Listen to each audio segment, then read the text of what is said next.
All right, let's talk about one of the teams that I think a lot of people are probably picking to upset the Chiefs as the division winners here. And it's because a lot of people got a lot of faith in Jim Harbaugh. You know, wherever Jim Harbaugh has been, Stanford, San Francisco, Michigan. Now we've already seen early returns here with the Chargers. He's a winner. He knows how to win, and you think that this team is going to take the next step here in year 2 with him being the head coach. So obviously he's the head coach there. They were 11-6 last year, second in the AFC West, and they lost the AFC West wild card game on wild card weekend. We're projecting them right now 9.2 wins this upcoming season. So a little bit less than last season, but again, I think the division is better. And so you see a little bit less for the Chiefs. You see a little bit less for the Chargers. I think you're going to see more for the Broncos and the Raiders, as we will talk about here in a second. Offensive grade, 15th in the NFL, 77.5. Defensive grade, 78.5. That was third. Really good on the defensive side of the ball in the first year with Jesse Minter as their defensive coordinator, which he still is heading into this year. What do we think about the Chargers overall here? And then I'll let you get into maybe the biggest strengths of this team. I mean, Jim Harbaugh still hasn't had a losing season in a full season. He went 2-4 in the 2020 COVID season at Michigan, but he hasn't had a losing full season since, I believe, 2008 at Stanford, right? So you know they're going to at least be a fundamentally sound, good football team, likely with a winning record. Is he the new Mike Tomlin? Are you calling him the new Mike Tomlin? You could argue it's even more impressive because he's done it at 4 different places: Stanford, San Fran, Michigan, Chargers. I was going to say, because Tomlin's record's got to be close to 2008, right? When did he, 06? Was that his first 05? When did he become? All right, 18, I'll let you keep going. I think it's 18 in a row. I want to say it's 2007, I think, Trev. I'm pretty sure. Okay, all right. Talk to me about their biggest strength, and I'll make sure that it's 2000. But, I think, look, Jim Harbaugh, one of the things, you're a fundamentally sound football team. A lot of that, obviously he's an offensive guy, former quarterback. People talk about running the ball and getting Justin Herbert to play well. But to me, I would argue the addition of Jesse Minter, who he brought with him as his defensive coordinator from Michigan, was even bigger considering the issues for years the Chargers had on defense. And their secondary, I think, is the biggest strength. You're talking about an excellent group of safeties, especially starting with Derwin James and Alohi Gilman.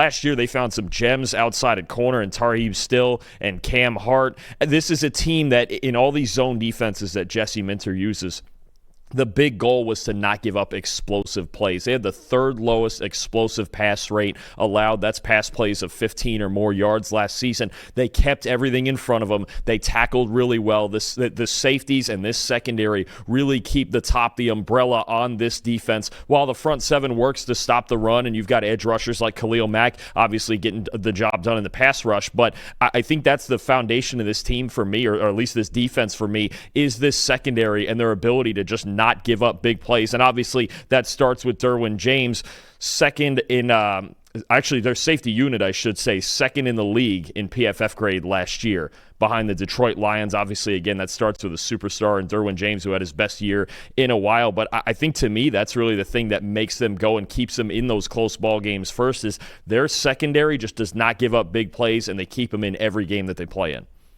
Yeah, and I think that outside of Derwin James, if you were to say this to somebody like, oh, yeah, the Chargers, their biggest strength on the team is their secondary, I think a lot of people would be like, okay, Derwin and who? Like, who do they have? And it's just, it's a collective of players who, from college football or who have been around the league in a while, who collectively just play really well as a unit. You mentioned limiting explosives, and I love the depth that this team has as well. R.J. Mickens, somebody from Clemson who you and I really loved. I think he's got a high football IQ. I think that he'll fit right in. He was one of the highest graded defenders that we have had so far this preseason. Tony Jefferson, veteran preseason GOAT, as we talked about him basically having elite PFF grades over the last couple of years. So you're happy having that vet in the room. I like Elijah Molden at the cornerback spot. Nico Reed is somebody who I felt like should have. I certainly had a draftable grade on Nico Reed, man. I thought that he was really good at Oregon. I know he's a little bit smaller, but he just has a great eye for the game. And so to me, this secondary just got deeper with guys that they were able to bring in and draft over the last couple of years. And I just think that it's a really strong unit. And when people think about the Chargers, they probably wouldn't naturally think about the secondary, but it is a strong point of their group. What about the biggest weakness for them biggest concern that you might have going into this season? So for me, and I think there's been some good developments in the preseason with guys like Trey Harris and Keandre Lambert-Smith, right? But to me, it's receiving depth. It's who do we have beyond Ladd McConkey, right? Ladd McConkey's a star. He proved that as a second-round pick last year. He got better and better as the year went on. But I think that's going to be the question. Is it going to be Trey Harris or Keandre Lambert-Smith? Can Quentin Johnston continue to improve, although he just suffered a concussion in the last preseason game they played in? This was a very lowly graded tight end unit, 22nd in the league in receiving grade last year. They added Tyler Conklin. They added Oronde Gadsden in the draft, but you just don't see a lot of star power outside of Ladd McConkey right now, and they're hoping, obviously, some rookies are going to make this group better, but that's one thing I would question is who is going to be that number 2 guy. They added the veteran Keenan Allen also. He's back in LA too, playing for the Chargers, catching passes from Justin Herbert, but that's the big thing I'm looking for is when this team really needs to throw the ball, if defenses are going to tilt their way towards McConkey, who else is going to step up and make big plays? I think that's going to be a question for me all season, unless you see Trey Harris emerge, unless Keenan Allen has a resurgence, something like that, unless one of the tight ends can really give them plus production there. That's something I'm looking for. What does the receiving depth look like behind McConkey? So, people in the chat are talking about this on the defensive side of the ball, so I want to flip back to it. I know that you mentioned Khalil Mack as the player to watch on the defensive line for this team that's really, really important. And Walt in the chat is talking about, hey, the secondary is good, but it's only good if you can get pressure as quickly as you need to, because everybody knows that if you've got more than 3 seconds to throw the ball, even the best secondaries in the NFL are probably going to give up a lot more than they're comfortable doing so. Do you feel good about where the Chargers are on the defensive line of things? This is a team that lost Poona Ford, really needed to emphasize defensive line. They drafted Kyle Kennard, they drafted Jamari Salyer, they brought in Deshaun Hand, but you're losing a player who I think was pretty pivotal for you in Poona Ford. Do you feel good enough about who they have at the linebacker spots, who they have on the defensive line to create that pressure? I still feel good about him in run defense because you've got Khalil Mack, who's an elite run defender. Tuli Tuipulotu's a really good run defender. Taylor Tart is still there. Jamari Caldwell, I think, is going to be a really good fit, a really good run defender there. The pass rush is a little more concerning. I think Khalil Mack at his age is still probably their best pass rusher. They could use a better season there from Tuipulotu. Maybe Kyle Kennard helps there off the edge. So I don't feel as great about them rushing the passer, and they don't blitz a whole lot either. Jesse Minter here and there will get in some weird zone blitz looks, but he usually likes to sit back and just let that secondary keep things in front of him. I do have a little concern with the pass rush because I don't think there's a ton of depth there, but maybe some of those young players, maybe it's Kyle Kennard who steps up after the year he had at South Carolina last year. But in run defense, I feel good. I feel good about their ability to replace Poona Ford, and Poona Ford was really good last year, but especially with Jamari Caldwell, the third-round pick there on the inside, I think that was a fantastic pick and a perfect fit. I feel good about their ability to stop the run. We'll see what happens in obvious passing situations. They're probably going to lean more into their coverage there. We haven't talked a ton about the offensive line with the Rashawn Slater injury, and the chat's obviously talking about this one because it's a big deal. He's one of the best offensive tackles in the NFL. Now he's going to miss the entire season. So as a result, you're flipping Joe Alt from the right side to the left side. Trey Pipkins will come in and he'll play that right tackle spot.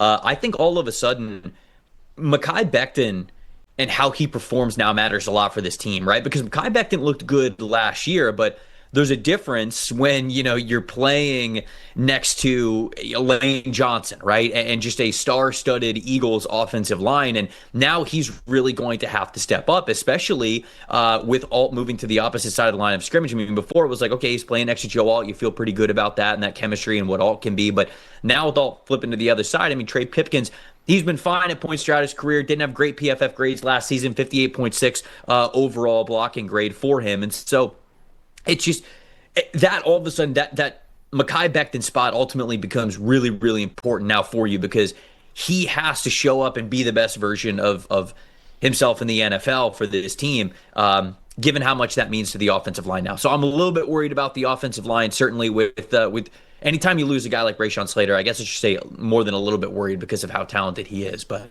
I still think it's a good group overall.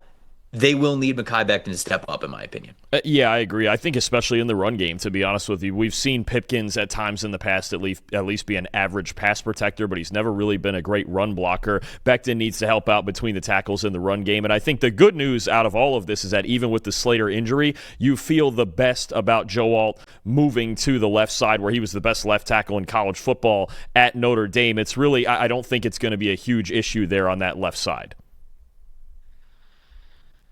Mekhi Becton hasn't even practiced.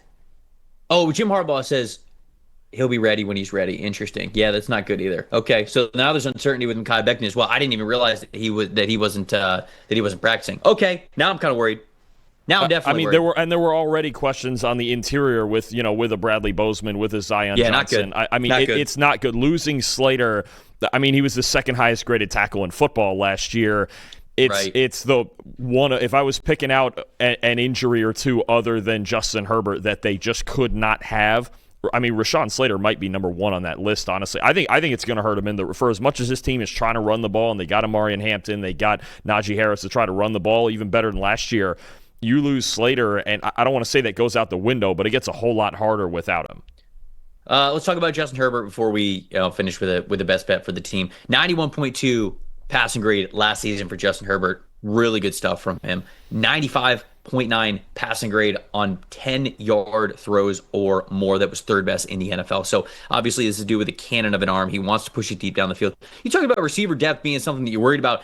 I'm not as worried about it as you are. Like, obviously you got to get out there and you got to prove it, but I'm pretty bullish on what Trey Harris can be for this team. I like Keandre Lambert-Smith. You've got Keenan Allen. I know he's not Keenan Allen of old, but you got Keenan Allen at least in the building. You have Quentin Johnson as a depth player for you. And so I feel decent about this receiver room and being able to stretch the ball with Keandre Lambert-Smith and Trey Harris specifically. So I think they continue to be one of the more explosive passing attacks in the NFL. But talk to me about Justin Herbert. What do you think about him going into the year? Yeah, look, I've staked my claim with Herbert this offseason. I think he's a top 6 quarterback. I think last year, despite whatever surface level stats might tell you, I think he played his most efficient football last year. And Jim Harbaugh and Greg Roman went in there and said, look, dude, you've got maybe the strongest arm in football. We're going to use that, and you're going to throw downfield more often, and we're going to be a threat vertically, because there's no reason that a Justin Herbert should be in the bottom 5 or so of average depth of target, right? He's not a death by 1,000 paper cuts quarterback like Patrick Mahomes has become in Kansas City.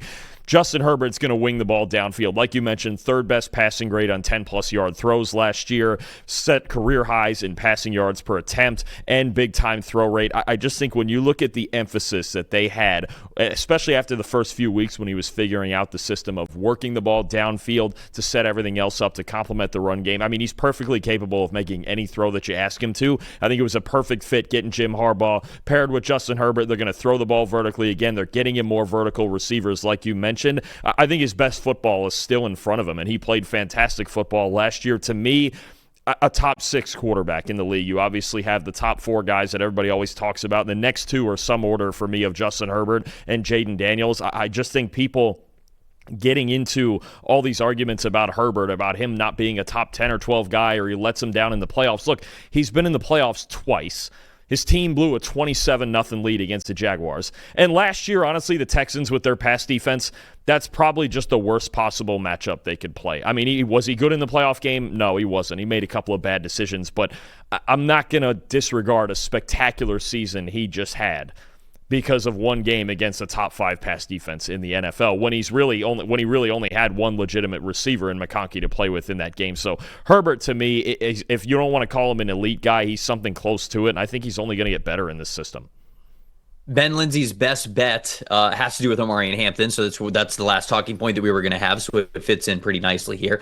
Ben says Omari and Hampton will have the most rushing touchdowns in the AFC West. Now, obviously, he's just saying that the line is good and that he feels like it's a good bet here. Plus 330 on DraftKings. And so, I think that the one that you're really thinking about here is the competition is another rookie in Action Genty, who we will talk about here in a little bit. But Ben says that Hampton is second in the AFC West in projected rushing touchdowns per PFF's projections, less than 1 behind the favorite Ashton Genty. Najee Harris' eye injury has opened up the door for him to step in to a clear lead role in that offense that ranked 6th in running back carries from inside the 10-yard line last season. Of course, as a reminder, folks, you can see a lot of this data for yourself, not just the fantasy projections, but also sort of the context and how we get to those fantasy projections if you have a PFF Plus subscription. So go do that if you don't have one right now. What do we think about that? Omarion Hampton and the bet plus 330 to be the leading rushing touchdown guy in the AFC West as a rookie. How do we feel about it? I mean, you sure feel good about it being one of those two guys, right? One of the two rookies, either Ginty or Hampton, the first two running backs taken in this year's draft. And you say this, I think Jim Harbaugh and Greg Roman, when they get down inside the 10-yard line, they want to run the football. I don't think there's any question about it. And they knew they could. They had a hard time punching it in last year. They were relying too much on Justin Herbert to punch it in, right? Last year, the Chargers were 29th in rushing grade, 27th in yards after contact per carry, 27th in explosive run rate. They brought Omarion Hampton in to fix all of that. I think especially the yards after contact, when you get down inside the 5-yard line and you need those dirty work yards to get into the end zone, Hampton is that guy. That's what he did at North Carolina, right? He's that big, powerful, straight-ahead runner who's going to run through contact. I think absolutely he's going to get plenty of opportunity to do so. The only question I'd have there, and right now he's not playing, is how many carries when healthy does Najee Harris take away from Hampton? And Harris also a big back who can play down on the goal line too. But no, I get it. I think as the guy second in odds, if you're looking for somebody who's going to beat out Ginty in the division, it would be Hampton, and especially because Harbaugh and Roman are going to emphasize the run game down inside the 10-yard line so often.